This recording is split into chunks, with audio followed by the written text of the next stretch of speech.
এক ছেলে গাছ থেকে আম চুরি করে খাইছে। তখন সেই ছেলেকে এলাকার লোকজনেরা হুজুরের কাছে ধরে নিয়ে এসে বলছে, হুজুর এই আম চোরের বিচার করে দেন। হুজুর তার কিতাব বের করে সমস্ত লোকের সামনে কিতাব খুলে পড়তে আরম্ভ করলো।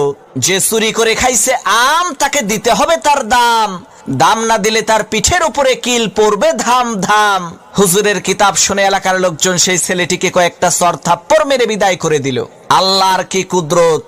কয়েকদিন পর সেই হুজুরের নিজের ছেলে ডাব চুরি করে খাইছে। তখন এলাকার লোকজন হুজুরের কাছে এসে বলছে, হুজুর মানুষের ছেলে আম চুরি করে খাইছে দেখে বিচার করলেন, এখন আপনার ছেলে তো ডাব চুরি করে খাইছে, বিচার করেন তো দেখি। লোকদের কথা শুনে হুজুর তার কিতাব বের করে বলল, ভাইরা আমার, কিতাবে লেখা আছে যে চুরি করে খাইছে ডাব তার হয় নাই কোনো পাপ। তখন এলাকার লোকজন বলল, হুজুর বুঝলাম ডাব খাইলে পাপ নাই, কিন্তু আপনার ছেলে তো একেবারে পাকা জোনা খাইছে। হুজুর তখন কিতাব থেকে পড়লো, যে খাইলো জোনা তার নাই কোনো গুনাহ। এলাকার লোকজন বলল, হুজুর ডাব খাইলে পাপ নাই, জোনা খাইলে গুনাহ নাই মানলাম, কিন্তু আপনার ছেলে তো নারিকেল খাইছে।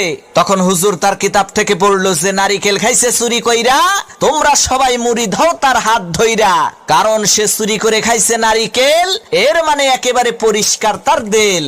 তখন এলাকার লোকজন বলল, সর্বনাশ, হুজুর আপনার ছেলের বিচার করার কোনো দরকার নাই, আপনি আমাদের ছেলেরই বিচার কইরেন তাই হবে।